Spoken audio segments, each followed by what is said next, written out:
Bismillahirrahmanirrahim. Assalamualaikum warahmatullahi wabarakatuh. Waalaikumsalam warahmatullahi wabarakatuh. Alhamdulillahirabbil alamin wassalatu wassalamu ala asrofil anbiya'i wal mursalin wa ala alihi washabihi ajma'in amma ba'du.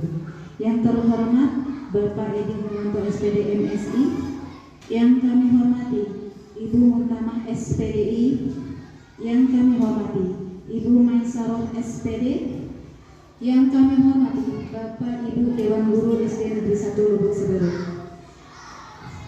Alhamdulillah, puji syukur kepada Allah Subhanahu wa Ta'ala atas limpahan rahmatnya kita dapat berkumpul di sini dalam acara aksi nyata diseminasi budaya positif yang merupakan program dari guru calon penggerak, yaitu Ibu Murtamah SPDI dan Ibu Maisaroh SPD. Salawat beserta salam marilah kita tetap sanjungkan kepada Nabi Agung Muhammad Sallallahu Alaihi Wasallam yang kita nantikan syafaatnya di yaumil qiyamah nanti. Amin ya robbal alamin. Bapak Ibu yang kami hormati, kita mulai saja acara pada pagi hari ini dengan bersama-sama melafazkan basmalah. Bismillahirrahmanirrahim.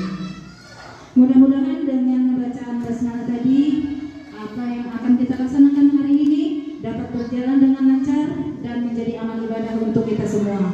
Amin ya rabbal alamin. Selanjutnya yaitu menyanyikan lagu Indonesia Raya yang akan dipimpin oleh Ibu Muslimah SPD. Kepada beliau kami persilakan. Hadirin dimohon berdiri.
Hadirin silakan duduk kembali.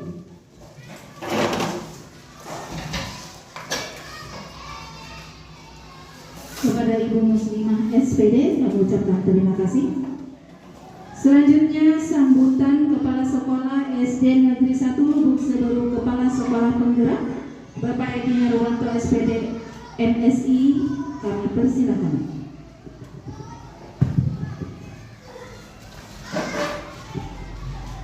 Assalamualaikum warahmatullahi wabarakatuh. Selamat pagi dan salam sejahtera untuk kita semua. Yang saya hormati Bapak dan Ibu Dewan Guru SD 1 Lubuk Seberut, Ibu calon guru penggerak Ibu Murtamah SPDI, Ibu Siti Maisaroh SPD,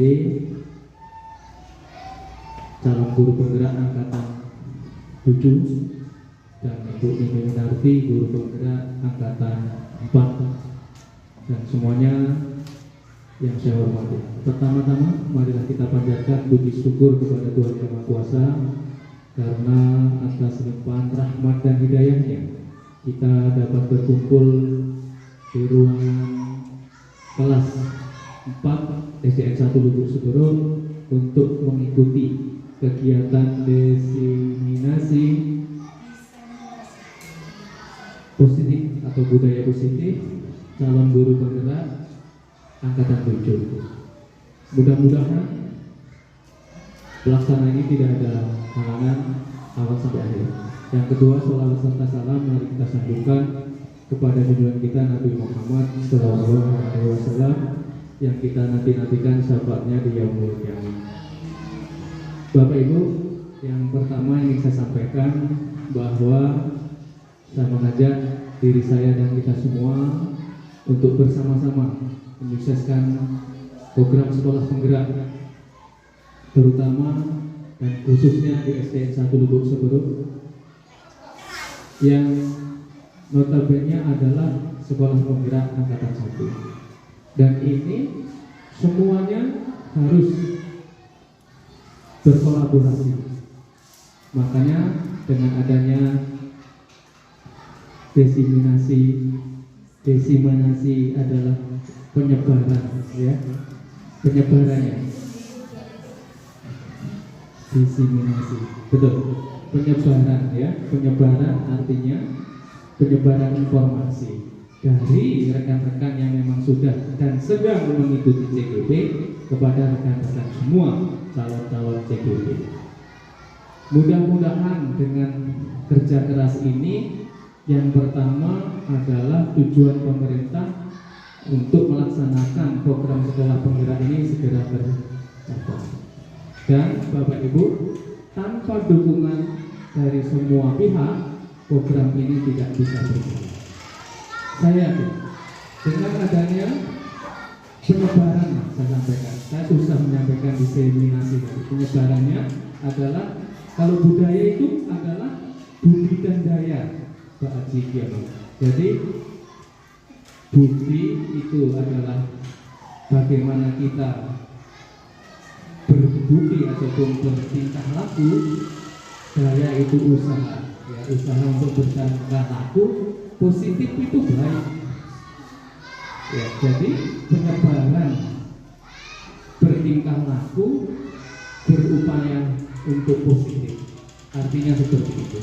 Jadi ini bagus dilaksanakan sehingga nanti apa yang menjadi program baik sekolah penggerak melalui program calon guru penggerak ini dapat berjalan.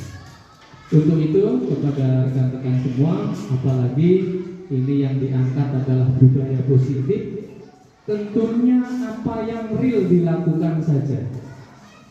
Artinya apa yang dilakukan guru di kelas ini akan menjadi sumber belajar yang sudah ada saja. Silahkan dilaksanakan budaya positif.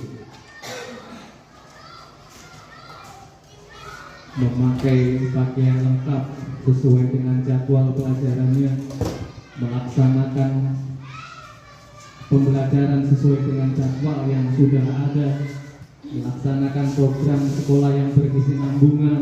Ini yang sebenarnya ingin dilakukan oleh sekolah penggerak, terutama ibu guru calon guru penggerak.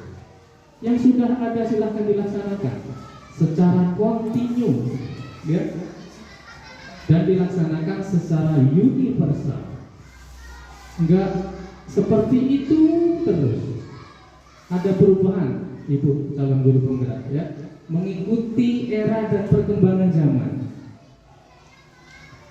Zamannya sudah zaman IT, jadi anak-anak harus mengikuti perkembangan zamannya sesuai. Saya baca sudah, saya pelajari umum apa yang materi hari ini diikuti dan ini bagus.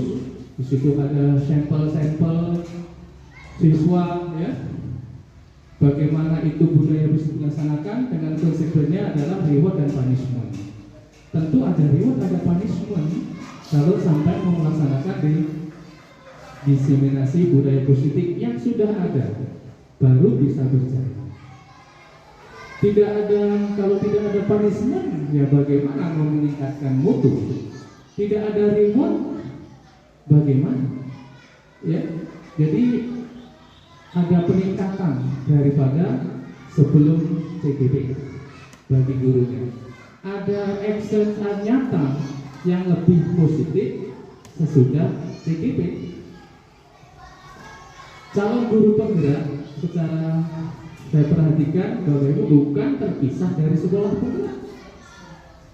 Adalah program yang dicanangkan oleh pemerintah setelah program sekolah penggerak nasional. Artinya Bapak Ibu dengan adanya guru penggerak, sekolah penggerak, kurikulum Merdeka Belajar ini satu rangkaian yang tidak bisa kita pisah-pisahkan.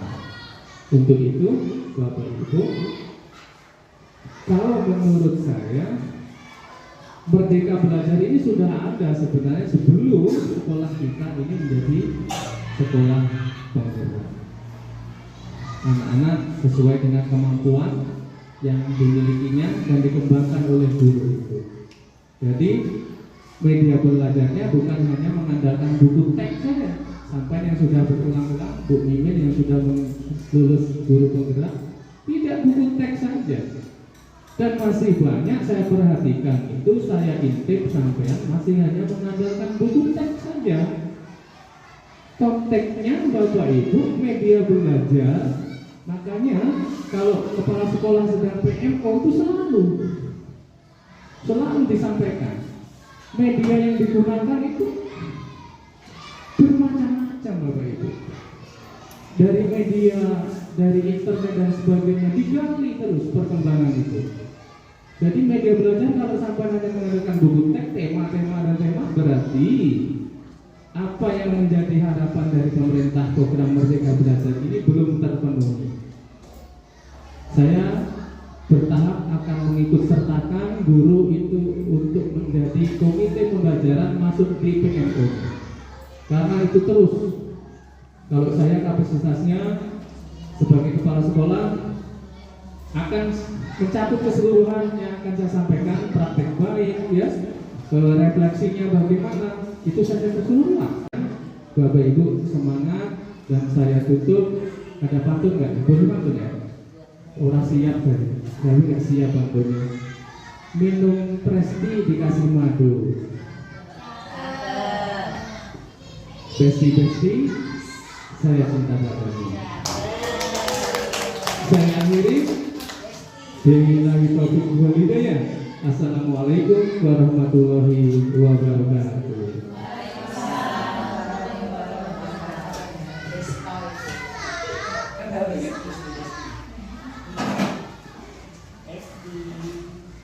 Kepada Bapak Edi Nurwanto SPD MSI mengucapkan terima kasih. Selanjutnya Bapak Ibu yang kami hormati, marilah kita bersama-sama dengarkan paparan dari calon guru penggerak angkatan 7 yang pertama akan disampaikan oleh Ibu Muntamah SPDI. Kepada beliau dipersilakan.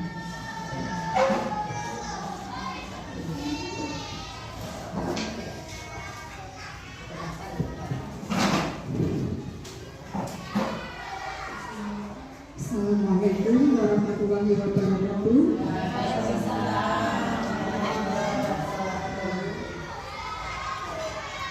A'udzubillahi minasyaitonir rajim. Bismillahirrahmanirrahim.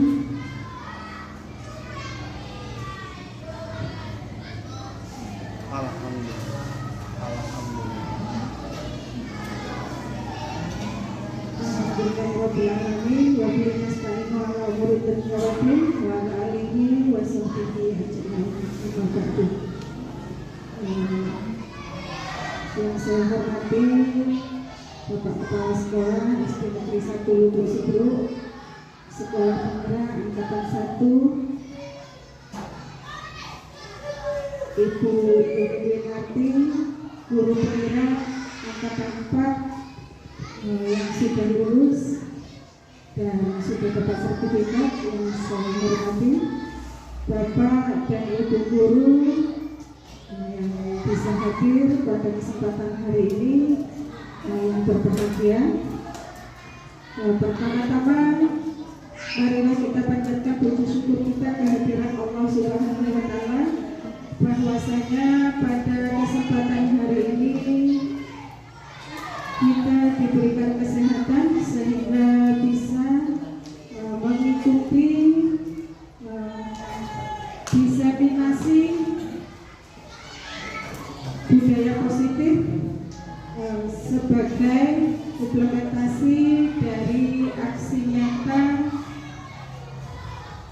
modul 1.4 bagi kami calon guru penggerak angkatan 7.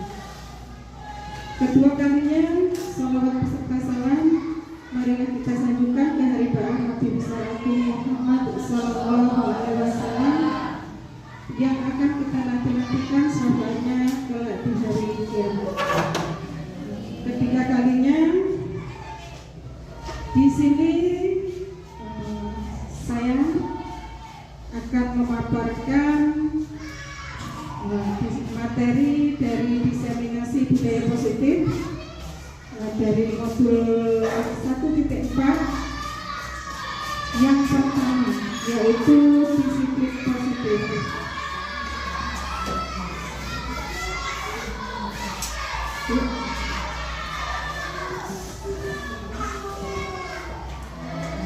Tapi sebelum memulai pemaparan, saya akan berpantun terlebih dahulu.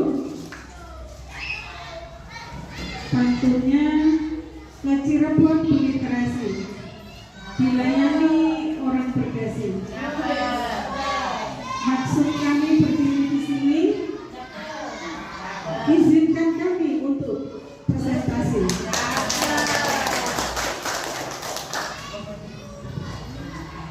Baiklah, Bapak Ibu, saya akan lanjut ke materinya, yaitu disiplin positif dan nilai-nilai kebijakan universal. Dalam kegiatan ini kita akan bermain peran, Bapak Ibu, ya. Perannya sesuai dengan skenario yang ada di sini, yaitu ada dua orang, yang satu sebagai A dan yang satu sebagai B. Jadi yang A mengepalkan salah satu tangan, ya, dan membayangkan, yang jelas di dalam kepala ini ada sesuatu, ya. Namanya mengepalkan, ada sesuatu, menyimpan sesuatu di dalam kepala ini. Kemudian yang B, tugas yang B itu mencoba dengan segala cara untuk membuka kepala tangan A, si A, ya. Apa dengan merayu, apa dengan menggelitik, atau dengan marah-marah, atau dengan menggoda, itu tugas B. Bapak Ibu, saya minta dua orang yang berkenan untuk bermain peran ini. Siapa kira-kira? Bu, tolong Bu.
untuk kita, ya. Apakah Allah membuka kepalan tangannya tadi? Tidak.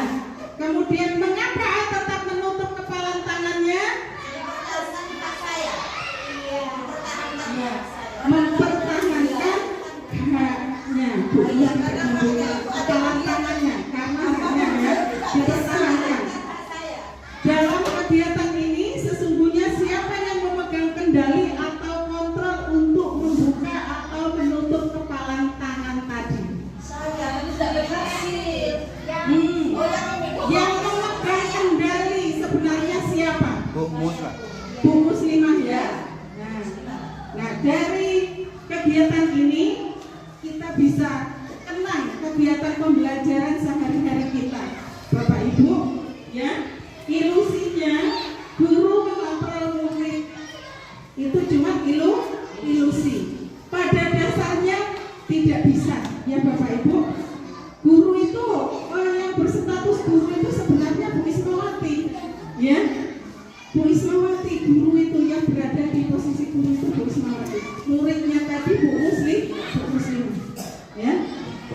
Jadi Bu Muslimah tadi tetap, ya, teguh tidak membuka kepalan tangannya. Berarti murid tadi teguh tidak mau. Sudah dibujuk, sudah dirayu sama Bu Ismawati, digeliti, ya, itu murid tetap tidak mau membuka diri, ya, membuka diri untuk berubah, ya, berubah ke hal yang positif tadi, ya. Itu salah. Di sini kita baru tahu, ya, setelah mempelajari materi ini, ya Bapak Ibu. Jadi yang pegang kendali itu yang mengizinkan dirinya sendiri ini bukan orang lain, tapi kita sendiri atau murid sendiri, ya.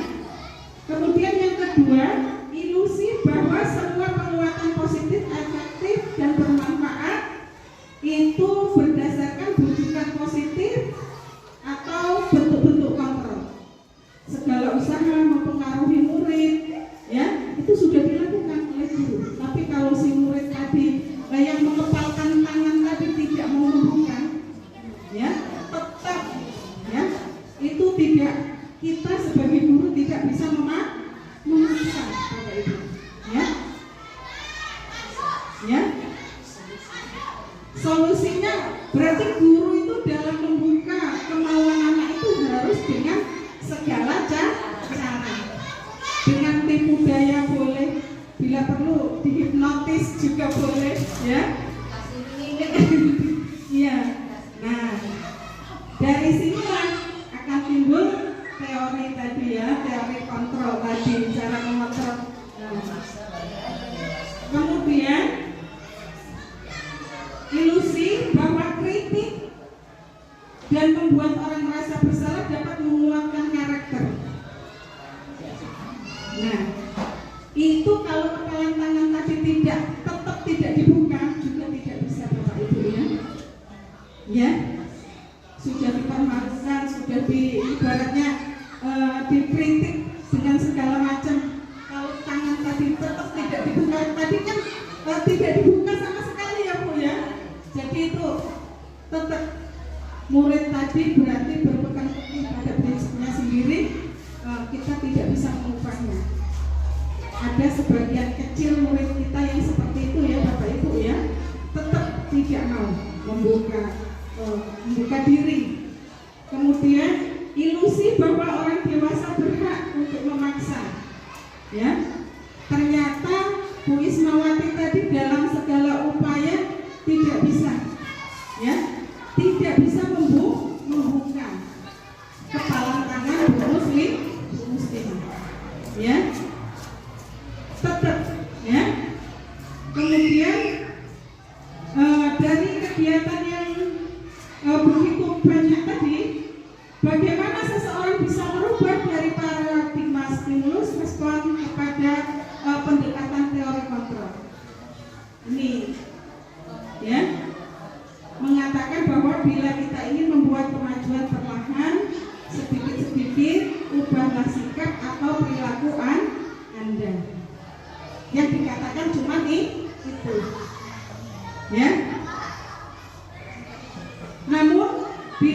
selalu memperbaiki cara-cara utama kita, maka kita perlu mengubah kerangka acuan kita.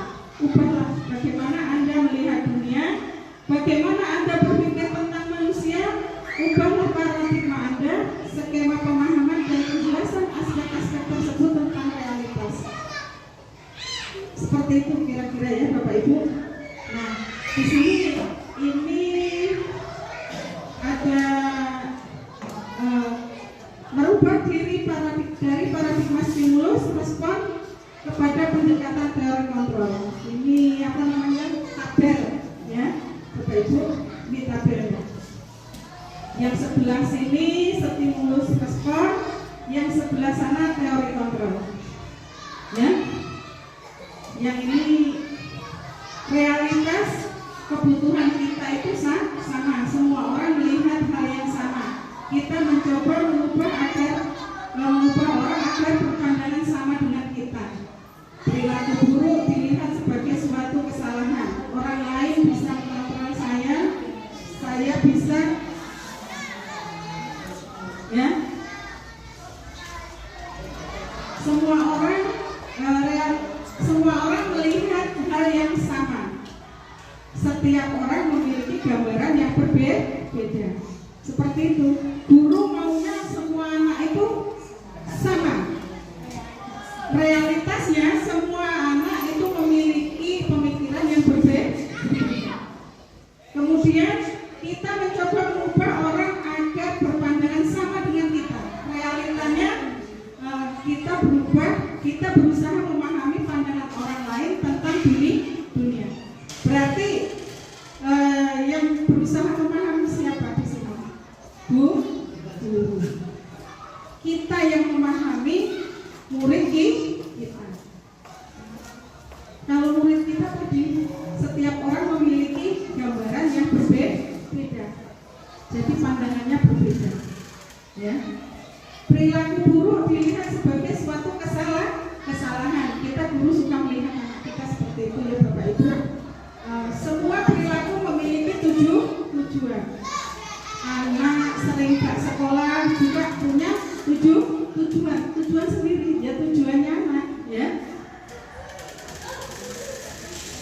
Yang harus kita gali. Berarti kita harus tanya satu-satu murid kita. Bapak Ibu ya. Kalau dipikir-pikir benar, ketika saya mengikuti DKP sekolah penggerak, guru itu diibaratkan dokter yang sakit mana apa. Kalau ada orang berobat, ya, mendiagnosis. Orang lain bisa mengontrol saya, hanya Anda yang mengontrol diri Anda. Seperti tadi, Bu Muslimah tidak mau membuka kepalan tangannya, ya. Walaupun sudah dibujuk, dirayu, digelitik, ya, anak tetap pada kemauannya, ya. Kemudian saya bisa mengontrol orang lain. Guru itu, ya, saya bisa mengontrol orang lain. Padahal realitanya Anda tidak bisa mengontrol orang lain. Kemudian pemaksaan ada pada saat bujukan gagal. Dibujuk gagal, seorang guru biasa memaksa, ya. Ini bukan Bapak Ibu, sering terjadi. Bahkan saya sebagai guru pendidikan agama Islam suka memaksa anak. Kenapa saya paksa? Kalau orang sholat 5 waktu, sholat wajib itu kan ada bacaan Al-Fatihah. Makanya saya paksa anak hafal surat Al-Fatihah. Ya, dibilang maksa, ya kalau nggak dipaksa, bagaimana mereka bisa sholat seperti itu kan? Tapi seharusnya kolaborasi dan konsisten menciptakan pilihan-pilihan baru. Terus kalau bacaan sholat disuruh ini yang bikin saya bingung sebagai guru agama Islamnya, Bapak Ibu. Ya. Kemudian model berpikir menang atau kalah, model berpikir menang atau menang, ya.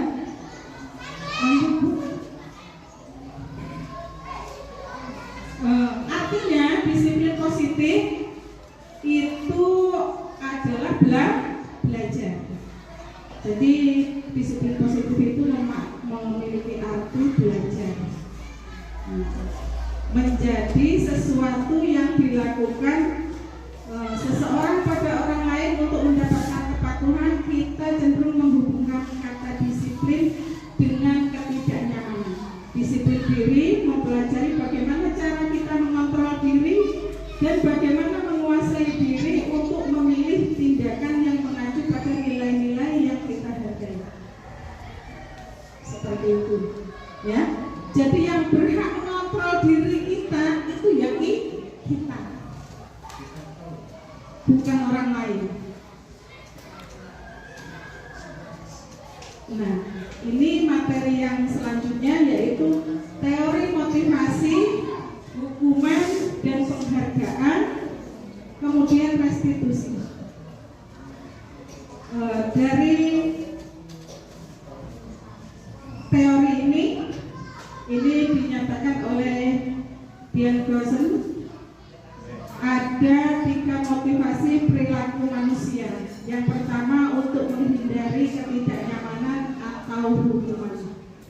Ya, ini adalah tingkat terendah dari motivasi perilaku manusia. Biasanya orang yang memotivasi perilakunya untuk menghindari hukuman atau ketidaknyamanan akan bertanya, apa yang akan terjadi apabila saya tidak melakukannya? Ya. Kemudian sebenarnya mereka sedang menghindari permasalahan yang muncul dan berpengaruh pada mereka secara fisik, psikologis maupun tidak terpenuhi kebutuhan mereka. Motivasi ini bersifat eksternal. Berarti eksternal itu datang dari mana, Bapak Ibu? Dari luar, ya. Kemudian yang kedua, untuk mendapatkan imbalan atau penghargaan dari orang lain. Satu tingkat di atas motivasi yang pertama. Di sini orang berperilaku untuk mendapat imbalan atau penghargaan dari orang lain. Orang dengan motivasi ini akan bertanya, apa yang akan saya dapatkan apabila saya melakukannya? Berarti motivasi ini datang dari orang lain, dari eksternal tadi, ya, Ibu. Kemudian yang ketiga, untuk menjadi orang yang mereka inginkan dan menghargai diri sendiri dengan nilai-nilai yang mereka percaya, orang dengan memotivasi ini akan bertanya, akan menjadi apa apabila saya melakukannya? Ya. Berarti ketiga motivasi ini datang dari yang ini datangnya dari internal dari diri kita sendiri. Ya, mereka melakukan sesuatu karena nilai-nilai yang mereka yakini dan hargai. Ya. Ini adalah motivasi yang akan membuat seseorang memiliki disiplin positif karena motivasi berperilakunya bersifat internal. Ya. Pertanyaannya akan menjadi apa? Ya. Apabila saya melakukan, setelah dimotivasi yang pertama dan kedua tadi, orang akan berpikir, anak akan berpikir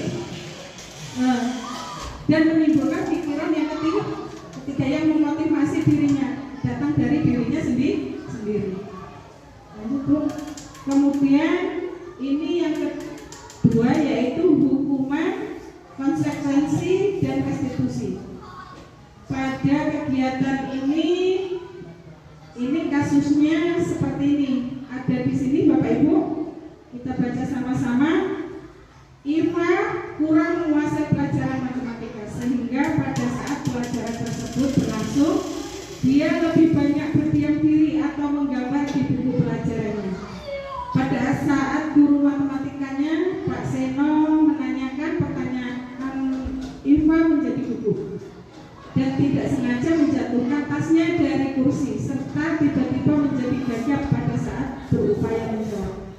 Seluruh kelas pun tertawa melihat perilaku Iva yang gagap dan terkejut tersebut. Pak Seno memberiakan saja, teman-teman Iva menertawakan, yang membuat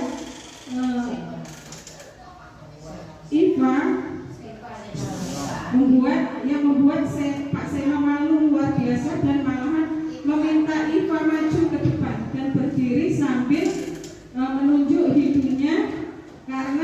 bisa menjawab pertanyaan Pak Seno. Kelas makin gaduh dan anak-anak pun tertawa melihat Iva di depan kelas memegang ujung hidungnya. Bapak Ibu, kita sering melakukan seperti itu, ada atau tidak? Ini cerita ya Bapak Ibu, di kelas kita di ruangan ini tidak ada yang namanya Pak Seno ya. Jadi dari cerita tersebut ini timbullah pertanyaan ya. Apakah Anda setuju dengan tindakan Pak Seno terhadap Iva? Bapak Ibu, apakah Anda setuju dengan tindakan Pak Seno terhadap Iva? Tidak. Jika tidak, apa alasan? Mengapa alasannya? Karena setiap anak itu memiliki kemampuan yang berbeda, dan semua anak itu anak yang beda.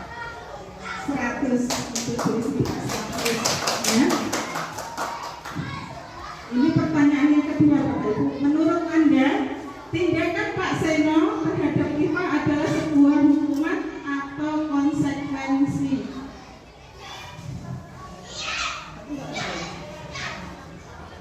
Disuruh berdiri sambil pegang hidung tadi hukuman atau konsekuensi? Iya. Hukuman ya Bapak Ibu. Mengapa? Karena dia berdiri.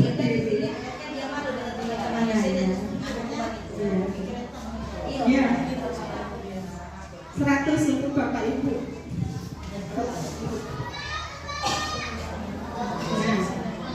Ini di sini letaknya perbedaan hukuman, konsekuensi dan restitusi. Hukuman bersifat tidak terencana atau tiba-tiba seperti Pak Seno tadi ya Bapak Ibu ya. Refleks, tidak sengaja menyuruh Iva untuk berdiri sambil memegang hidung. Ya. Anak tidak tahu apa yang akan terjadi dan tidak dilibatkan. Ya. Sudah kebiasaan seorang guru kalau ngomong berat langsung. Lah ya, ini hukuman ya. Hukuman bersifat satu arah dari pihak guru yang memberikan dan murid hanya menerima. Hukuman yang diberikan bisa berupa fisik atau psikis. Murid disakiti oleh suatu perbuatan atau kata-kata. Tidak dihukum tapi dimarah-marah, itu sama saja. Ya. Kemudian ini konsekuensi. Ini pengertian konsekuensi di sini ya. Sementara disiplin dalam bentuk konsekuensi sudah terencana atau sudah ada disepakati, sudah dibahas dan disetujui oleh murid dan guru. Ini konsekuensi ya. Kalau tidak mengerjakan tugas, apa yang harus dilakukan murid? Itu namanya konsekuensi. Dan sebelumnya sudah disepakati antara guru dan murid. Ya. Sudah dibahas dan disetujui oleh murid. Umumnya bentuk-bentuk konsekuensi dibuat oleh pihak guru atau sekolah dan murid-murid sudah mengetahui konsekuensi yang akan diterima bila melakukan pelanggaran. Pada konsekuensi murid tetap dibuat tidak nyaman untuk jangka waktu pendek. Ya. Kemudian ini restitusi, sebuah cara menanamkan disiplin positif pada murid. Restitusi adalah proses menciptakan kondisi bagi murid untuk memperbaiki kesalahan mereka sehingga mereka bisa kembali kepada kelompok mereka dengan karakter yang lebih kuat. Ini teori Clausen tahun 2004 ya. Restitusi juga proses kolaboratif yang mengajarkan murid untuk mencari solusi untuk masalah mereka dan membantu murid berpikir tentang orang seperti apa yang mereka inginkan dan bagaimana mereka harus mempermalukan orang lain. Ini teori Clausen tahun 1996 ya. Bapak Ibu, ini ciri-ciri restitusi yang membedakan dengan program disiplin lainnya. Restitusi bukan untuk menebus kesalahan, namun untuk belajar dari kesalahan. Ya. Ini yang kedua, restitusi memperbaiki hubungan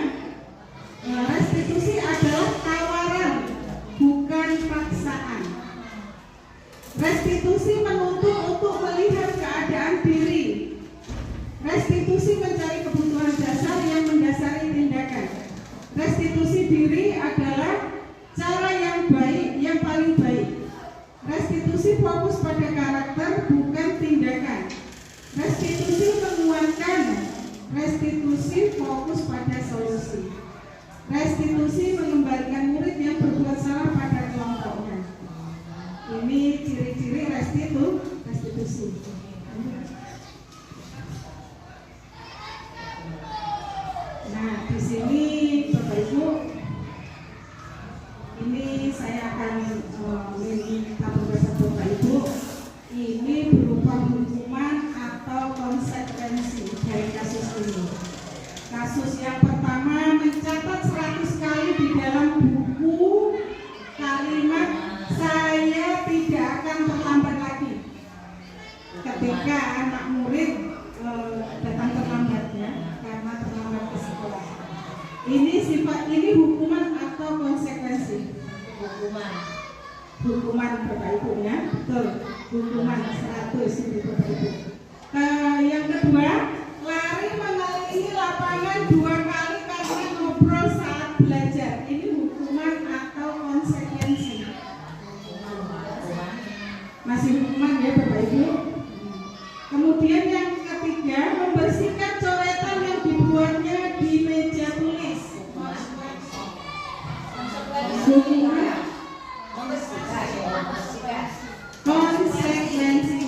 Konsekuensi Bapak Ibu ya, karena sudah coret-coret meja jadi disuruh bersihkan. Itu konsekuensinya ya, tanggung jawab ya. Nah, kemudian yang keempat, menggantikan kertas tugas teman yang telah dicoret-coret. Ya, konsekuensi ya. Yang kelima, berdiri di depan kelas dengan mengangkat satu kaki karena tidak bisa menjawab pertanyaan. Hukuman ya.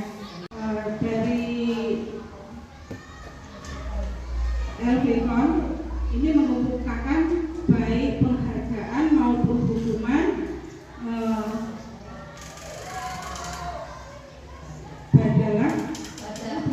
Padahal cara-cara mengontrol perilaku seseorang yang menghancurkan potensi untuk pembelajaran yang sesungguhnya.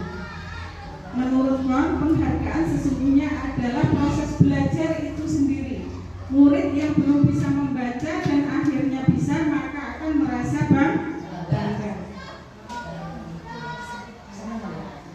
Nah, ini masih lanjut ya, dihukum oleh penghargaan.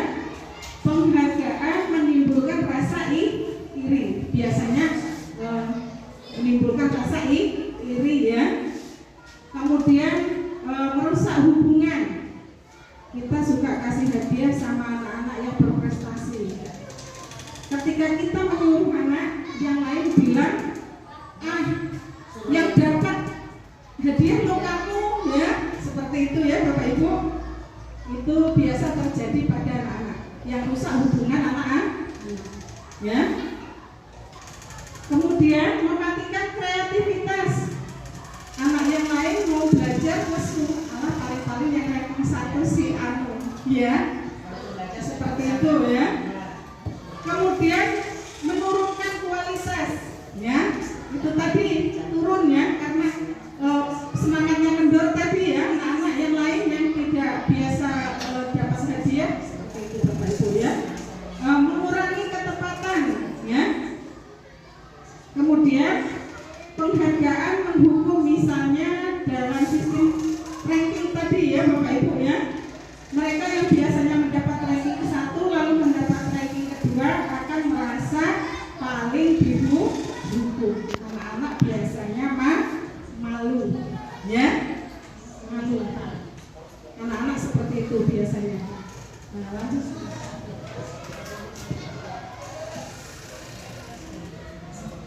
Nah, selanjutnya motivasi dari dalam diri, intrinsik ya. Saat seorang anak belajar untuk pertama kali menggabungkan huruf-huruf dan kata-kata serta menyadari bahwa ia dapat membaca, timbul pijar di matanya dan senyuman di wajahnya. Anak tersebut begitu gembira bahwa ia telah mempelajari dan menguasai suatu keterampilan baru.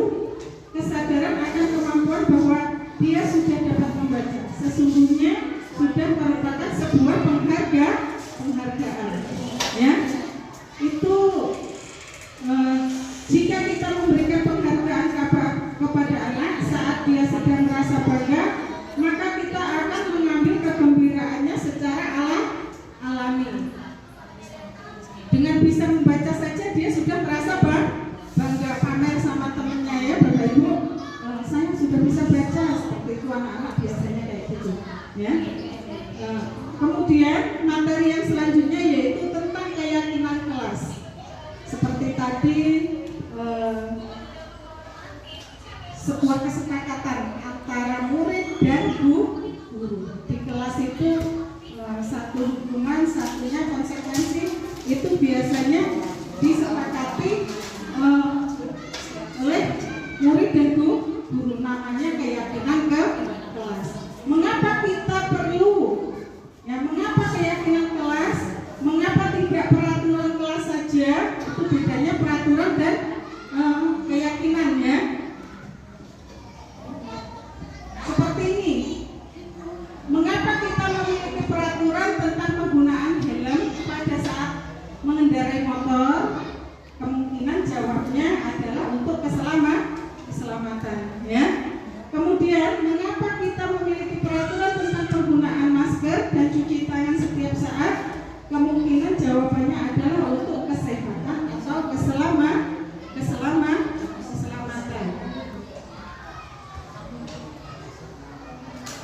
Nah, nilai-nilai dari keselamatan atau kesehatan inilah yang kita sebut dengan suatu keyakinan ya. Kita yakin kalau pakai helm itu akan selamat. Kita yakin kalau pakai masker itu akan terhindar dari penyakit. Seperti itu ya. Jadi keyakinan yaitu nilai-nilai kebajikan universal yang disepakati secara tersirat dan tersurat, lepas dari latar belakang suku, agama, negara, bahasa maupun jenis kelamin ya. Laki-laki atau perempuan kalau di kelas tidak ada bedanya ya. Nilai-nilai kebajikan menekankan pada keyakinan akan lebih memotivasi seseorang dari dalam. Karena itu pendapatnya anak merasa dihargai. Terus dia melakukannya dengan senang hati.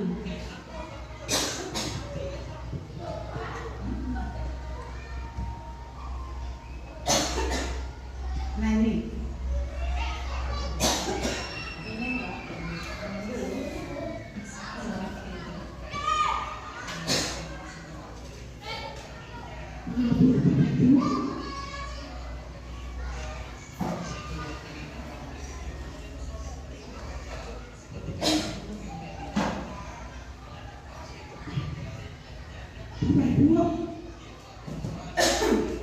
ini adalah contoh membuat keyakinan kelas. Jadi siswa disuruh menuliskan apa yang menjadi keinginannya dan disepakati bersama dan akan dilakukan bersama-sama ya. Menuliskan siswa, gambar yang pertama siswa menuliskan apa yang diinginkan ya. Keyakinan kelas. Kemudian ditempelkan dan kalau kita di kelas biasanya didokumentasikan ya Bapak Ibu ya. Dibuat jadi satu pendapat anak, terus dibuat semacam apa ya, kalau dulu ya semacam undang-undang semacam apa ya Bapak Ibu ya, yang ditempel di kelas itu. Jadi anak-anak ingat itu pendapat saya, misalnya ini keyakinan kelas tidak datang terlambat misalnya ya, akan membuang sampah pada tempatnya seperti itu ya Bapak Ibu ya. Itu datang dari kemauan anak-anak sendiri ya. Kemudian dijadikan satu dan itu akan dilakukan oleh anak-anak sendiri. Guru atau anak yang ada di kelas tersebut ya, semuanya harus mematuhi yang sudah menjadi komitmen bersama. Dari saya, materi yang saya sampaikan cukup di sini. Untuk materi selanjutnya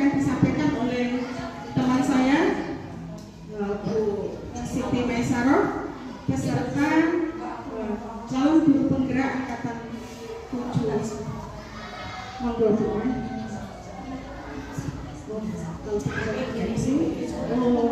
Bapak Ibu, itulah pemaparan dari saya.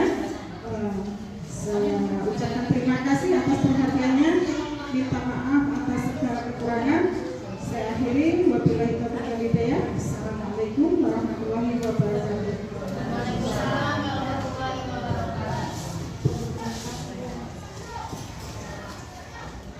Kepada Ibu Muntana SPDI kami ucapkan terima kasih dengan paparan yang sangat luar biasa ya Bapak Ibu. Berikan aplaus untuk Ibu Muntana. Terima kasih. Selanjutnya paparan yang berikutnya akan disampaikan oleh calon guru penggerak angkatan 7 yaitu Ibu Siti Maisaro SPD. Kepadanya disilakan.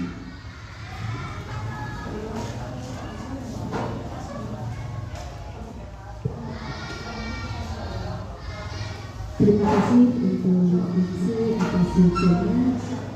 Izin Bapak Kepala Sekolah dan Ibu Dewan Perusahaan. Assalamualaikum warahmatullahi wabarakatuh. Alhamdulillah kita semua masih semangat Ibu-ibu. Saya akan melanjutkan materi selanjutnya. Ini masih ada 3 materi. Apakah kalau masih semangat kita gimana kalau stretching dulu biar tambah semangat ya? Iya, kita stretching dulu juga ya. Ini yang bagian dokumentasi. Dia goyang juga.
Tangan diputar-putar,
Terima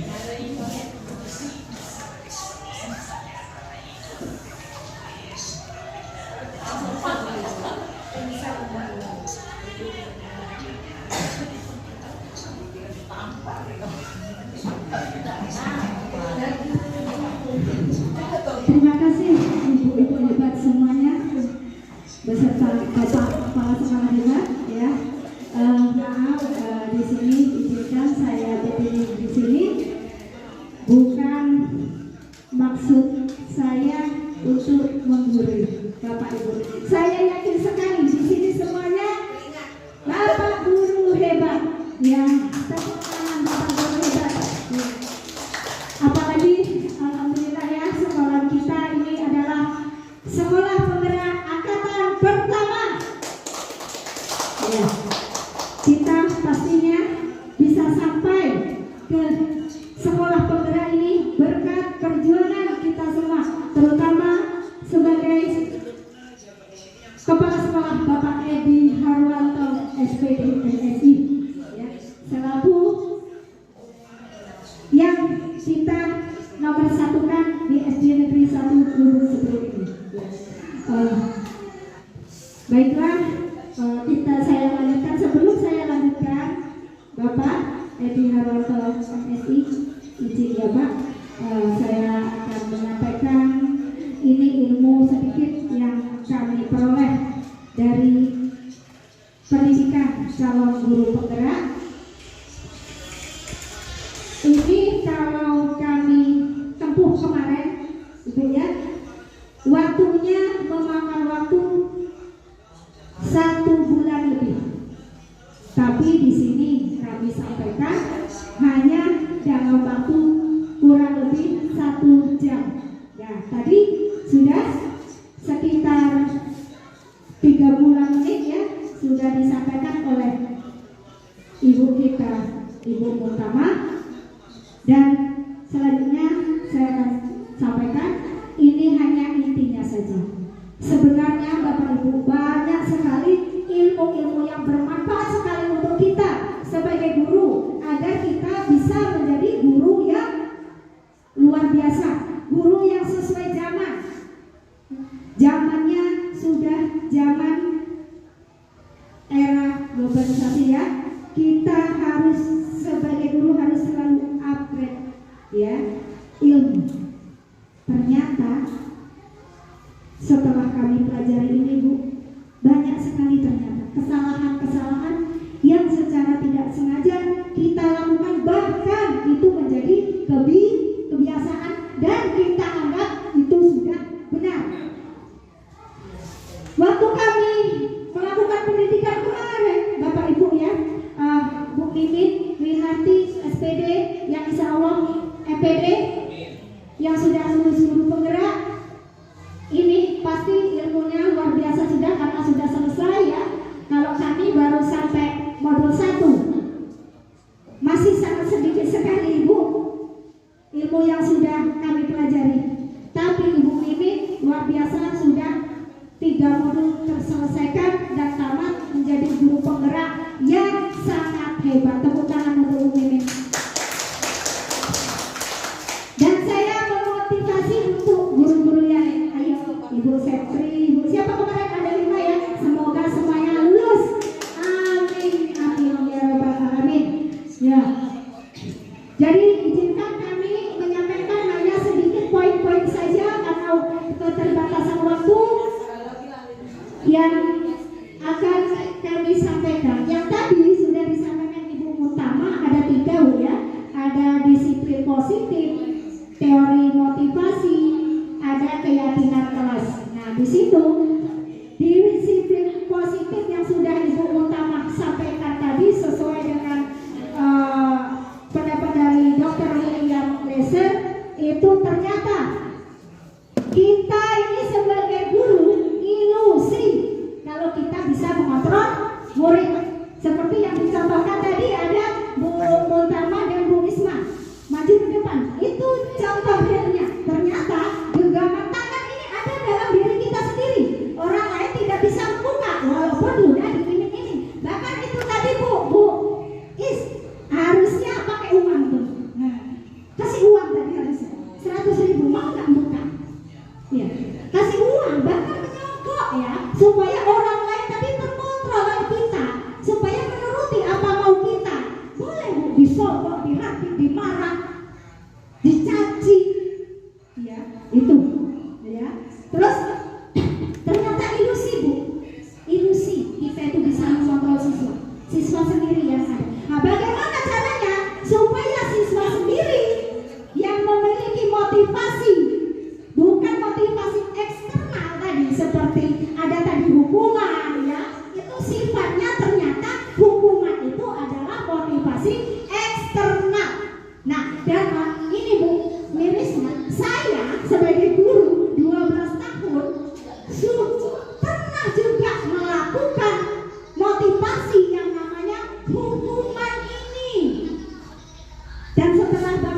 tidak bisa ya, tidak bisa mengontrol anak. Bahkan dengan hukuman tadi ternyata anak-anak ini makin melawan.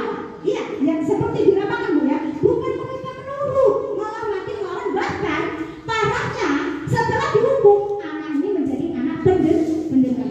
Seperti maaf, ini pengalaman kita juga sebagai murid, kita pernah jadi murid ya. Kalau ada guru kita yang galak yang luar biasa, dikit-dikit hukum, apalagi zaman dulu, mukul itu luar biasa ya. Bentol-bentol kita, bakar belur kita oleh guru biasa. Apa yang kita rasakan sampai sekarang kita sudah jadi guru? Teringat kan? Dendam kan? Nanti saat ibu ini loh dulu galak setengah mati. Nah itu Bu, ternyata itu cuma akan membekas di hati anak untuk membuat mereka itu berdendam. Ya, itu hukuman. Ternyata, ayo Bu, sama-sama sekarang saya juga ini mengingatkan saya ya. Ya Allah, ternyata jangan deh. Ayo sedikit demi sedikit hukuman ini kita hapus. Pelan-pelan kita latih diri kita. Karena sesuai dengan arti disiplin, ternyata artinya itu Bu, disiplin itu belajar. Jadi ayo kita sama-sama belajar untuk disiplin. Nah, ternyata artinya belajar. Dan saya juga harus masih terus belajar dengan disiplin ini. Setelah kita belajar, nanti kita juga mengasih pelajaran ke anak. Ya, kata disiplin ini, kita mengajari anak untuk disiplin. Disiplin bukan mudah Bu, karena belajar ya, bukan mudah untuk disiplin ini. Perlu kesabaran, telaten, itu ya disiplin ini. Kita saja guru susah ya Bu untuk konsisten ini, untuk konsisten disiplin perlu belajar. Dan disiplin yang bagus itu adalah yang timbulnya dari dalam hati. Kita yakin dulu dengan disiplin kita, apa sih yang akan saya peroleh gitu kan? Apa sih yang akan saya peroleh kalau saya ingin jadi apa? Saya ingin jadi apa kalau saya disiplin?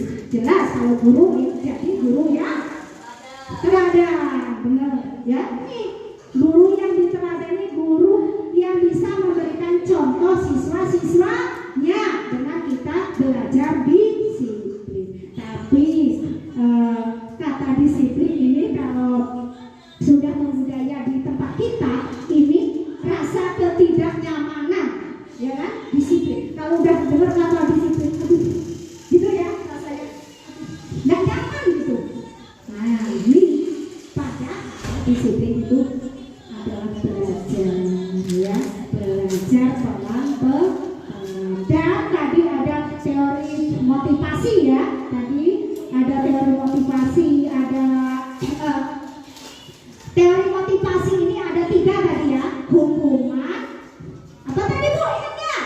Hukuman, konsekuensi, apa tadi? Satu lagi,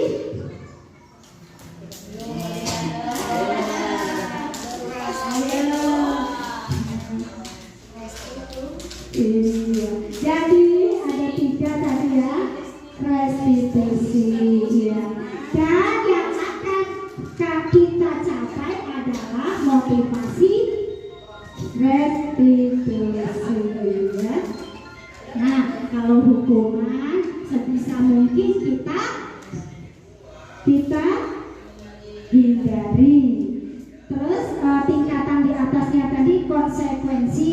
Ini Bu, kalau kita langsung ke restitusi, abot ya, naik tangga dan setangga selangkah demi selangkah. Boleh masih menggunakan restitusi sambil konsekuensi sambil kita belajar apa itu restitusi.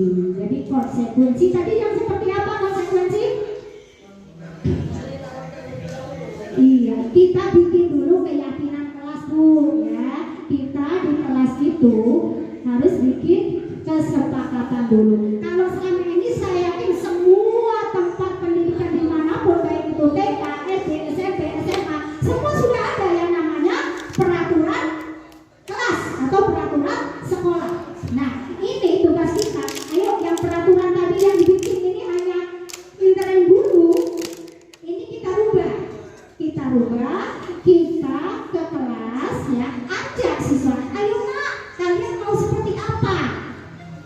kelas itu supaya tidak terlambat nak. Kamu inginnya seperti apa? Supaya kelas kita ini bersih nak, inginnya seperti apa? Kita tawarkan ke anak tadi. Kita tawarkan. Biar anak tadi sepakat. Jadi atas kemauan mereka sendiri ya, gitu. Jadi mereka sepakat. Oh Bu, kesepakatannya misal untuk kebersihan ya, buat ke kotak sampah gitu ya. Jadi kalau itu sudah kita biasakan anak menyepakati ya, insya Allah ya, sambil tadi belajar ya, lama-lama itu anak-anak merasa terbiasa. Tidak lagi gurunya teriak-teriak ya, tidak lagi teriak-teriak marah-marah sehingga sampai kita kadang kebelabasan, kita sampai ke diskusi ya, atau hukuman ya, sampai ke hukuman tadi. Nah selanjutnya ya, materi saya selanjutnya adalah ini Bu, kebutuhan dasar manusia dan dunia berkualitas. Ternyata kita manusia ini mempunyai kebutuhan dasar yang harus kita penuhi. Kalau kita tidak bisa memenuhi, maka itulah akan timbul perilaku-perilaku yang tidak sesuai dengan nilai-nilai kebajikan universal, nilai-nilai yang kita yakini di sekolah kita. Karena tadi kebutuhan dasar ini tidak terpenuhi. Apa saja kebutuhan dasar itu? Ini ada 5 kebutuhan dasar manusia. Kita semua punya, bukan hanya guru, siswa kita juga harus tercapai kebutuhan dasar ini ya. Yuk kita bahas sama-sama Ibu ya. Satu kebutuhan dasarnya adalah kebutuhan bertahan hidup.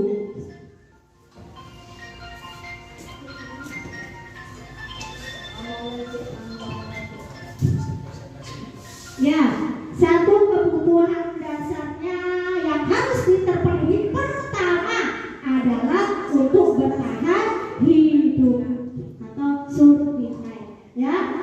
Apa saja yang dibutuhkan hidup kita? Supaya kita hidup, supaya kita bisa bertahan hidup, yang jelas dari perut, apa? Makanan. Ini harus terpenuhi ya Bapak Ibu. Contohnya guru kalau lapar di rumah nggak sempat sarapan ya, lapar mau ngajarin anak di kelas, kita marah ya, kita akan sering marah. Maka ayo sebelum ngajar, kebutuhan dasar yang pertama kita penuhi dulu ya, kita makan dulu biar nggak marah ya. Nih ini juga terjadi di anak kita Bapak Ibu, terjadi di anak kita. Saat mereka lapar banyak tingkahnya Bu ya, gak konsen lah, ngantuk lah, lemes lah ya. Maka kita usahakan ini, yuk kita belajar sama-sama dengan siswa kita untuk memenuhi kebutuhan dasar yang pertama ya, makan, pakaian juga ya, pakaian, rumah. Kalau di rumahnya sering kebanjiran Bu, ini ada kan daerah yang sering kebanjiran, ini juga mengganggu untuk anak-anak bisa konsentrasi dengan baik di sekolah. Nih kebutuhan dasarnya ya, pakaian, makanan, dan tempat tinggal. Kemudian yang kedua ada kasih sayang dan rasa diterima, love and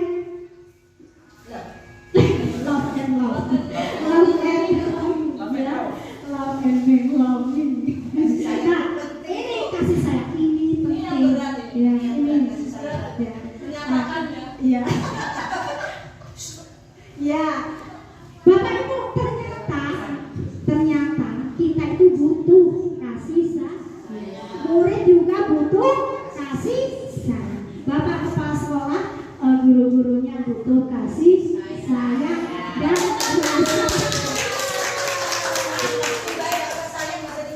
rasa diterima. Nah, sekarang pertanyaannya, semua saya rasa sudah ya dapat kasih sayang di sekolah aktor ya, di sekolah kita tercinta ya, sudah. Karena alhamdulillah SD kita ini kompaknya luar biasa, kekeluargaan, saling menyayangi ya, saling diterima. Merasa sudah terpenuhi rasa diterimanya? Sudah ya Bapak Ibu ya. Iya, diterima dong, kan Bapak guru hebat semuanya. Pasti Bapak kepala sekolahnya sangat bangga dengan kita ya. Amin. Nih, murid kita juga butuh Bu. Butuh. Apalagi kita seorang ibu, nggak sulit ya ngasih kasih sayang ya ke murid-murid kita. Ayo murid kita rangkul, buat mereka itu nyaman dulu dengan ibu gurunya, sayang sama ibu gurunya. Insya Allah murid-murid ini akan betah di sekolah, akan semangat untuk datang ke sekolah. Itu motivasi dari dalam mereka. Karena aku senang kok sama ibu. Jangan nanti gini, aku nggak mau masuk apa pelajaran TOK apa itu bapak gurunya nggak pernah senyum. Berarti ini kurang rasa kasih sayang. Jadi perlu ya kita menyayangi murid-murid kita, jangan dibeda-bedakan. Semua anak sama. Selanjutnya kebebasan atau kebutuhan akan pilihan. Nah ini yang berat. Berat mengartikan maksud saya kebebasan ya. Arti bebas maksudnya di sini kita beri kebebasan ke murid itu bukan berarti bebas nak kamu belajar boleh nggak boleh. Ya, kamu di kelas boleh, kamu mau main silakan, bukan seperti itu. Kita beri kebebasan di sini, kita tahu, kita mendiagnosa anak ini kelebihannya di mana. Beri mereka kebebasan karena tidak semua anak itu mampu belajar secara akademik di kelas ya, untuk membaca mungkin, untuk menulis mungkin mereka kurang mampu. Tapi beri anak ini kebebasan, jangan dikekang. Oh, kamu harus ini, kamu mungkin anak yang seperti itu memiliki kelebihan yang lain, ya. Seperti kemarin disampaikan oleh Bu Elis Kartika saat rapat bagus sekali Bu, orang tua murid tahu ya bahwa anak itu mungkin kecakapannya dia di pertanian ya, atau keterampilan yang lain atau olahraga. Maksudnya beri kebebasan di sini tidak kita mengejas anak ini bodoh karena tidak bisa baca, tidak itu ya, karena semua anak itu memiliki keistimewaan. Di sini ya maksudnya kebebasan Ibu ya, bukan kebebasan dalam arti babak kono terserah, bukan ya.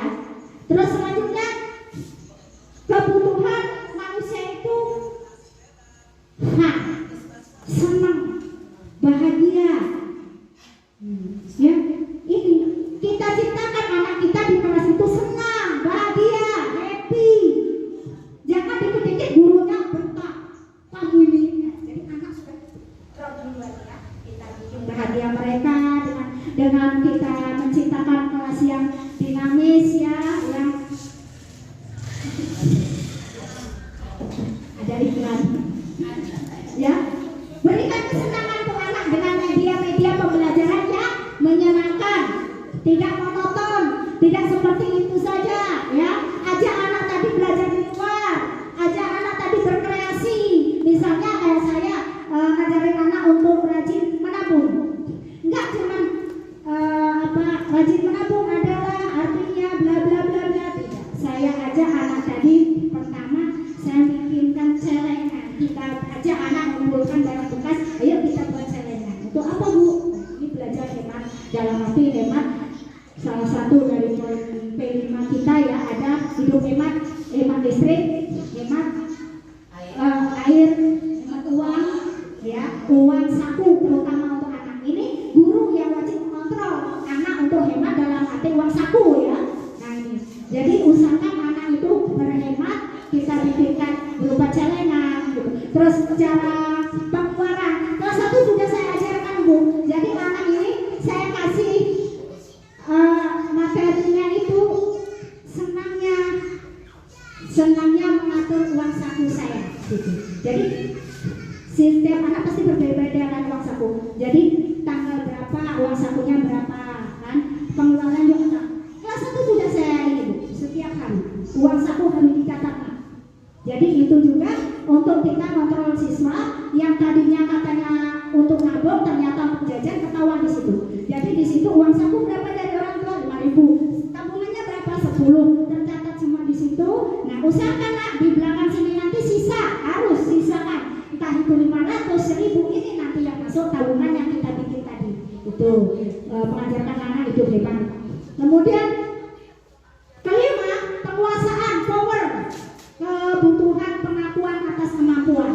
Nah, anak ini butuh ternyata diakui, Bu. Ya, butuh diakui. Kita saja ya guru butuh kan diakui. Ya kan? Iya. Iya. Anak juga butuh, Bu, power. Mereka itu mampu. Nah, setiap anak seperti contoh tadi anak yang seperti Bu Utama sudah sampaikan, anak yang belum bisa baca itu pun butuh pengakuan, Bu.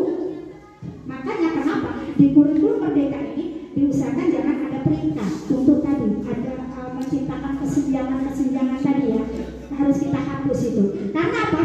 Ternyata mengurangi konsentrasi, mengurangi apa tadi Bu Bana tadi kan, iya timbul iri ya. Karena kenapa sih nilainya perasaan setiap hari itu saya terus dapat 100, dia pernah dapat 80, kok peringkat 1 selalu dia? Jadi kan di situ timbulnya. Nah, ini maksudnya di situ kurikulum Merdeka itu menghapus peringkat. Itu maksudnya. Karena anak ini butuh, Bu, pengakuan, power, penguasaan butuh. Seperti contohnya yang belum bisa baca, itu butuh juga. Penghargaannya saat mereka melakukan. Contohnya seperti saya contohkan ya, di kelas saya ada yang belum bisa baca. Tidak pernah saya bilang, oh kamu ini.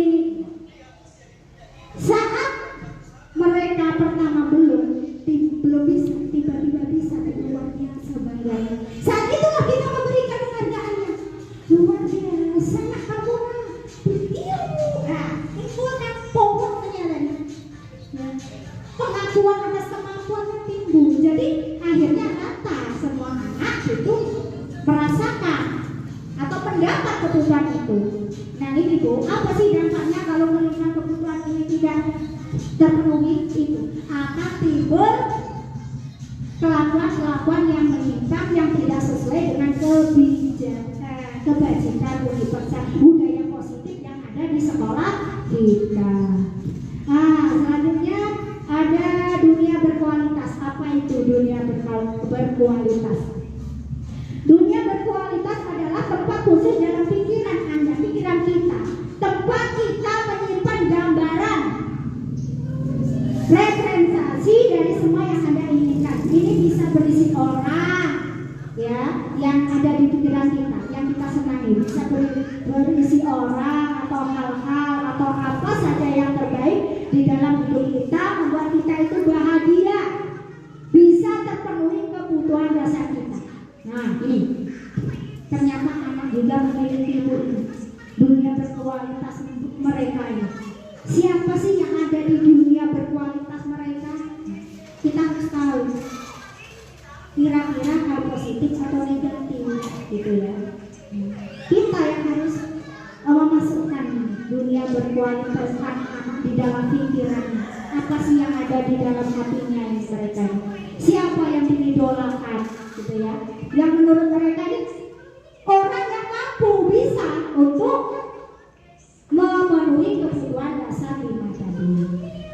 Semoga kita guru-guru ini ya, yang ada di dunia berkualitas anak-anak. Amin ya rabbal alamin.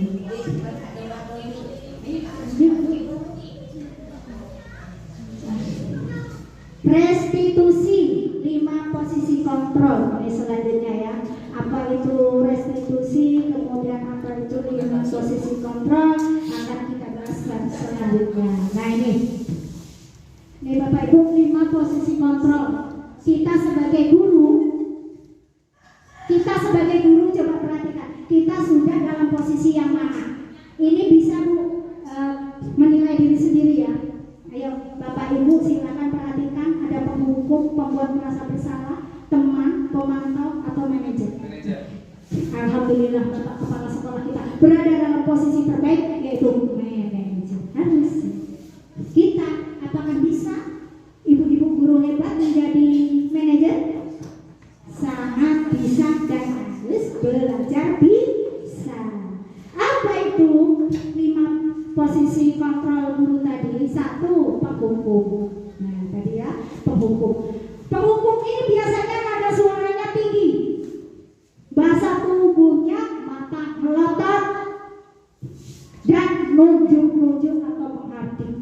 Ya,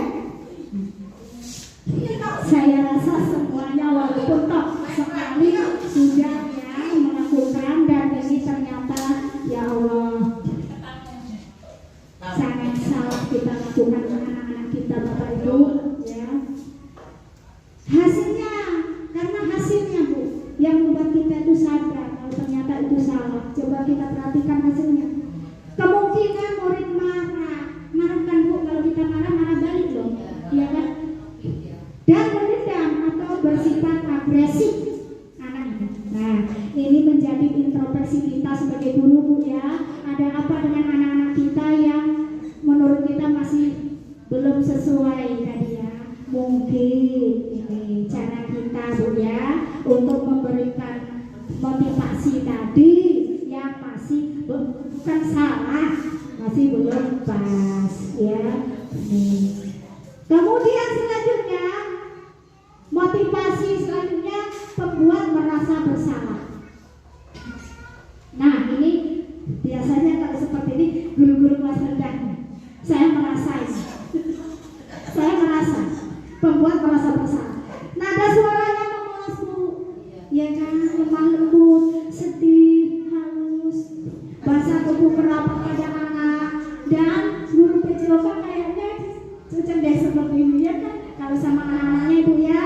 Nah, kalau marahin anak secara melotot nggak tega Bu ya. Biasanya kita ambil ini kalau untuk guru yang kelas rendah, lain dengan yang kelas tinggi tadi. Apa hasilnya kalau kita membuat siswa tadi merasa bersalah?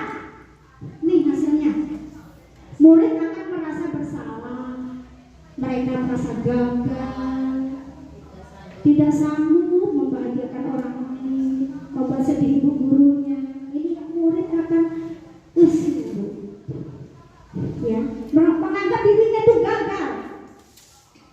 Nah, nih hasil tidak sama dengan orang lain. Kenapa sih saya kok seperti ini ya? Bang ibu guru saya mana? Ini ya apakah ya jadi sebisa mungkin kita hindari Bu ya. Nah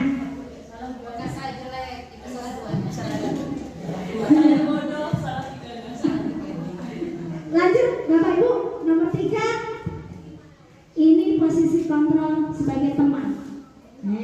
Kalau sebagai teman saya rasa ini umum Bu ya.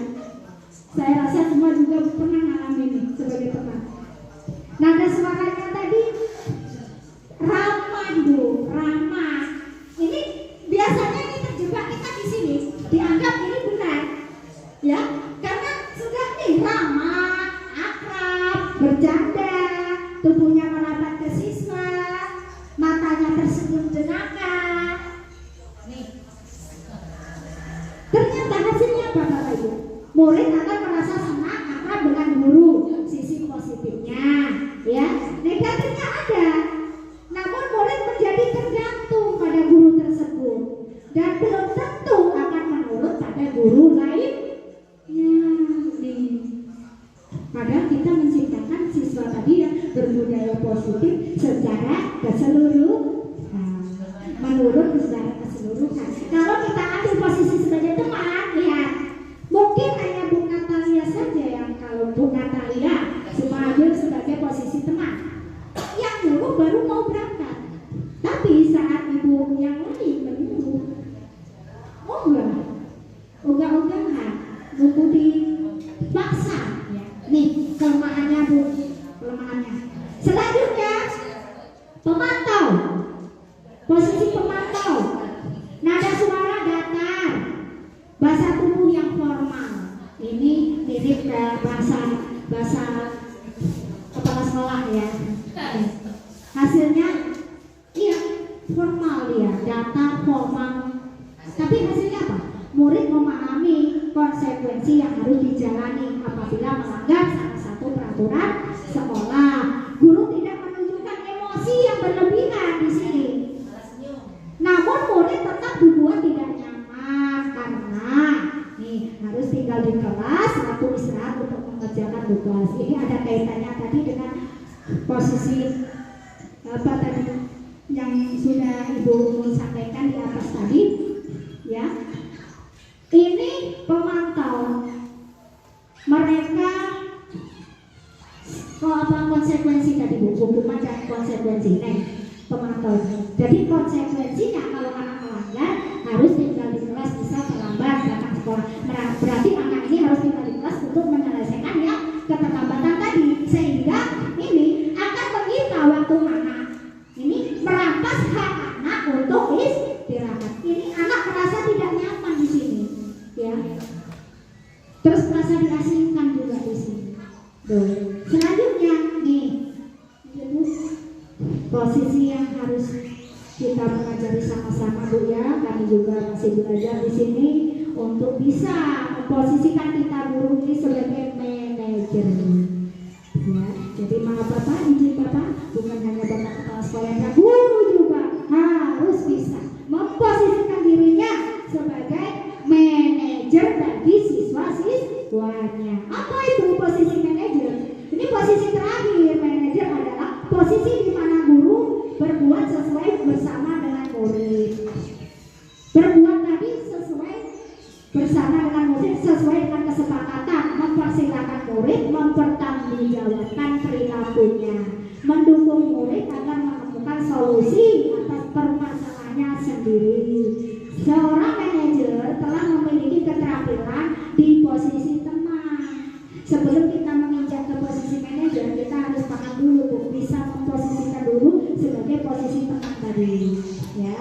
Dan pemantau, ya, teman dan pemantau kita pelajari dulu, kita harus bisa memposisikan dulu, baru bisa kita menginjak ke posisi manajer. Dengan demikian bisa jadi di waktu-waktu tertentu posisi teman dan pemantau tadi diperlukan. Mungkin ada keadaan tertentu ya Bu, kita tidak bisa mengambil posisi manajer. Kembali lagi ke teman atau pemantau. Kalau manajer ini nada suaranya halus, tulus, bahasa tubuhnya tidak kaku, ya, mendekat pada murid. Nanti ada Bu contoh-contohnya, contoh tentang 5 posisi kontrol tadi ya. Ada hukuman tadi dan sebagainya. Nah, saya juga sudah kemarin mencoba ya memposisikan diri saya sebagai posisi pemantau. Ini ada nanti videonya kita tonton sama-sama Bu ya. Juga memposisikan diri saya sebagai manajer. Nah, itu nanti seperti apa kita bisa tonton. Nah, ini juga saya memiliki video, ada 3 video yang luar biasa, wajib Ibu tonton semua. Ini 5 posisi kontrol, itu seperti apa yang harus dilakukan, segitiga restitusi ya. Nah, nanti ya nontonnya terakhir untuk Bapak Ibu ya. Selanjutnya materi selanjutnya ada restitusi atau segitiga restitusi. Nah, ya Bapak, ya terima kasih Bu. Tahapan segitiga restitusi. Yang pertama, menstabilkan identitas.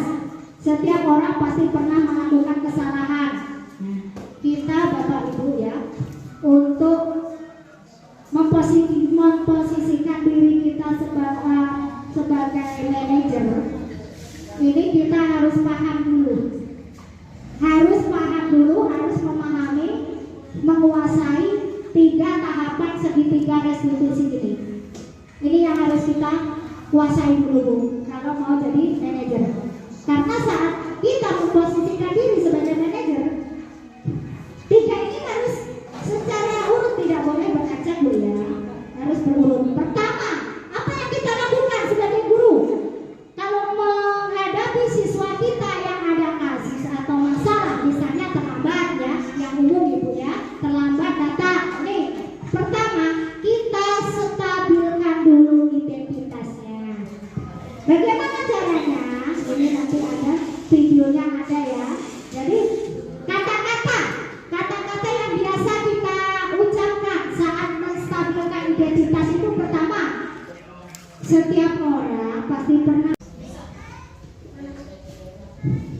Bapak Ibu, kita akan tonton sama-sama supaya lebih menguatkan pemahaman kita tentang materi posisi kontrol tadi ya. Agar dapat terus dan menerapkan disiplin positif yang memerdekakan murid. Mari terus berlatih dan bersemangat. Selamat menerapkan. Salam dan bahagia ibu dan bapak guru hebat dalam penerapan disiplin positif restitusi.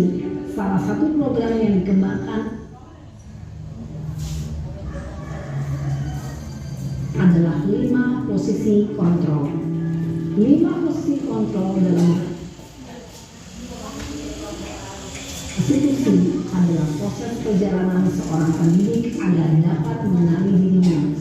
Pada video kali ini, kita akan membahas tentang 5 posisi kontrol yang dikembangkan oleh beliau dosen dan contoh penerapannya.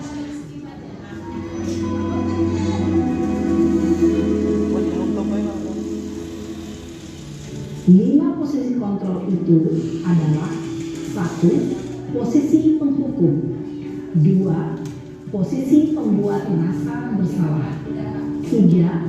Posisi teman, 4. Posisi pemantau atau monitor, dan 5. Posisi manajer. Untuk lebih memahami kelima posisi tersebut, mari kita saksikan kasus Naren yang terlambat hadir 20 menit di sekolah dan melihat bagaimana kelima posisi kontrol dalam menghadapi masalah tersebut.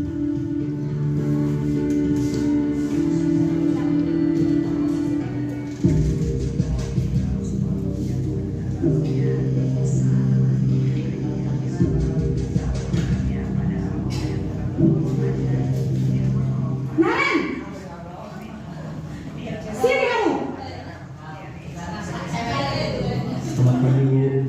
Selalu terlambat. Kamu deh, pasti terlambat. Maaf Bu, saya Apa? Apa coba? Alasan kamu apa lagi? Kapan sih kamu tidak terlambat? Malas sekali ya kamu jadi anak. saya Dasar pemalas. Gak kapok-kapok sih kamu. Sudah berapa kali terlambat? Sana, kamu keliling lapangan basket 2 kali.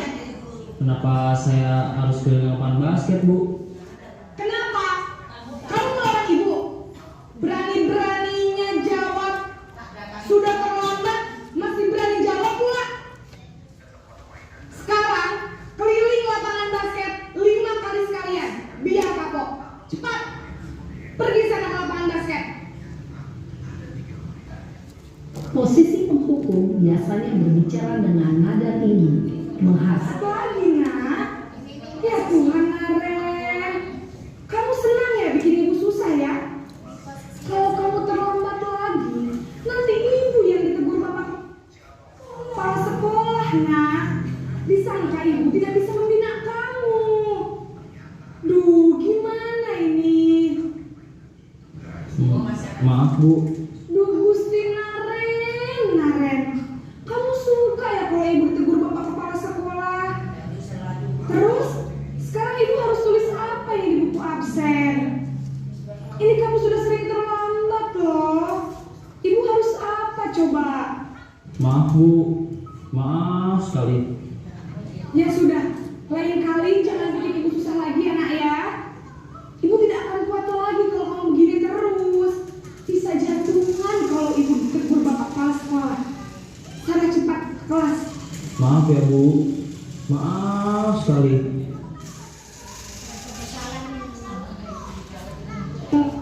Kamu bukannya anak yang larinya paling kencang. Kok Ada Bu. Di sini guru absennya, sehingga di lain waktu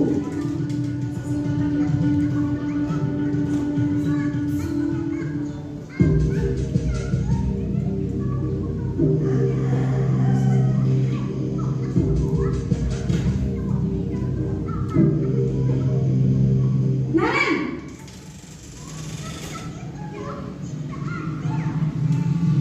Selamat pagi Bu. wah sudah jam berapa ini nak? Iya Bu, habis ibu saya lupa bangunkan saya Bu. Kamu malah menyalahkan ibu kamu. Kamu kan kok terlambat sih? Iya Bu, saya memang lambat bangun tadi.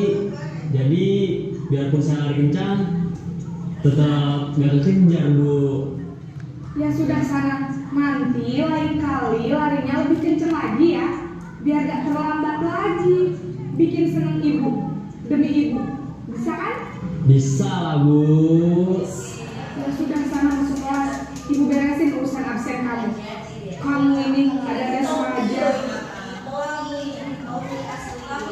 Dalam posisi teman, guru berbicara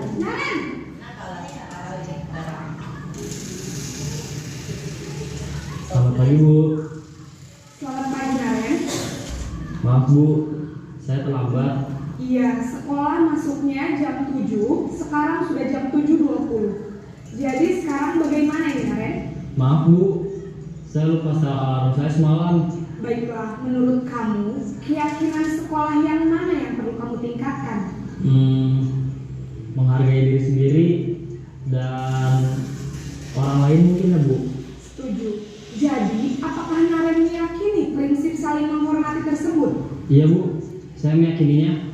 Apakah Naren bersedia memperbaiki masalah keterlambatan ini? Bersedia Bu. Bagaimana kamu akan memperbaiki masalah keterlambatan ini? Saya akan coba untuk tidak lupa menyetel alarm saya Bu. Baik, kalau Naren lupa menyetel alarm di rumah, ada orang yang kira-kira bisa bantu mengingatkan tidak? Ada Bu, kakak saya, Kak Emma. Ada lagi selain Kak Emma? Selain Kak Emma, ada ibu saya. Baik, jadi yang mengingatkan Naren adalah Kak Emma dan ibu kamu ya? Kira-kira akan mulai setel alarm kapan nih Naren? Setelah pulang sekolah, akan segera saya lakukan. Baik, jadi Naren akan setel alarm untuk bangun besok pagi dan akan diingatkan oleh kakak dan ibunda Naren ya. Ada lagi yang mungkin perlu dilakukan Naren agar tidak terlambat bangun lagi? Tidak ada Bu. Baik Naren, terima kasih untuk kerjasama kamu. Sekarang kamu perlu kembali ke kelas untuk belajar. Baik Bu, terima kasih. posisi manajer adalah posisi kontrol yang disarankan untuk membimbing murid memiliki sikap disiplin yang positif, yaitu murid yang mandiri, bertanggung jawab, dan dapat memecahkan masalah. Tujuan dari posisi ini adalah agar murid dapat berefleksi atas tindakannya. Guru akan dengan tulus memberikan pertanyaan-pertanyaan bermakna, sehingga membuat murid dapat belajar dari kesalahannya dan mencari sebuah solusi untuk menyelesaikannya. Ibu dan bapak guru hebat, setelah mengamati adegan kelima posisi kontrol tadi, kira-kira posisi mana yang paling ideal? Posisi mana yang dapat menunjang motivasi intrinsik murid? Ya, tentu posisi manajer. Posisi ini memang posisi ideal yang ingin dituju setiap pendidik. Pada posisi inilah, guru dapat menerapkan disiplin positif yang berpihak pada murid, yang memerdekakan murid. Perjalanan seorang pendidik tentunya tidak mudah untuk sampai pada posisi seorang manajer. Namun, tujuan kita pasti, yaitu menciptakan murid-murid yang mandiri, merdeka, dan bertanggung jawab. Semoga penggambaran 5 posisi kontrol yang telah diperlihatkan ini dapat menjadi ajar refleksi bagi kita semua, agar dapat terus mengasah dan menerapkan disiplin positif yang memerdekakan murid. Masih banyak sekali videonya ya, tapi karena waktu ya, mungkin di lain kesempatan kita akan tonton sama-sama videonya yang belum kita tonton tadi ya. Ada segitiga restitusi dan 5 kebutuhan dasar manusia. Mudah-mudahan di lain waktu ada kesempatan lagi untuk sama-sama kita belajar bagaimana cara kita memposisikan diri di depan anak-anak didik kita supaya mereka bisa termotivasi secara intrinsik ya, bukan motivasi secara eksternal yang selalu kita lakukan saat ini ya, dengan memaksa, karena ternyata dengan memaksa itu tidak efektif, yang justru anak tadi kalau tidak dipaksa tidak melakukan, ya, kalau tidak diperintah tidak melakukan. Kita sama-sama ayo berkolaborasi Bu, Bapak Ibu hebat ya di sini di SD Kita Tercipta ini, dengan bimbingan tentunya dari guru penggerak kita Ibu Mimi Winarti. Mohon Ibu bimbingannya untuk kami agar bisa melaksanakan budaya positif di sekolah kita ini ya. Demikianlah tadi ya yang bisa kami sampaikan, mengingat waktu ini hari Jumat Bapak Ibu ya. Sebenarnya masih banyak sekali materi-materi yang harus kita sampaikan dan Bapak Ibu ketahui, kita belajar sama-sama supaya kita lebih maju lagi, lebih hebat lagi, dan bisa menciptakan siswa-siswa yang berkualitas, berbudaya positif, berkarakter yang baik tentunya ya. Nah, demikianlah saya akhiri paparan dari kami. Apabila ada kesalahan, saya mohon maaf yang sebesar-besarnya. Atas segala kekurangannya, saya juga mohon maaf.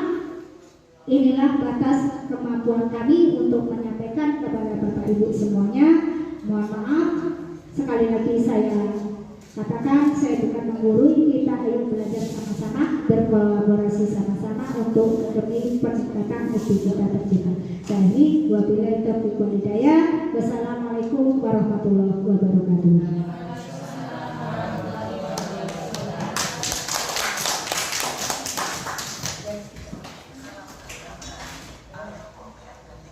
Baiklah Bapak Ibu yang kami hormati, terima kasih kepada Ibu Siti Maisarah SPD yang telah memberikan paparan yang sangat luar biasa pada pagi hari ini ya, yang tentunya ilmunya sangat bermanfaat untuk kita semua. Bapak Ibu yang kami hormati, tinggal kita di penghujung acara,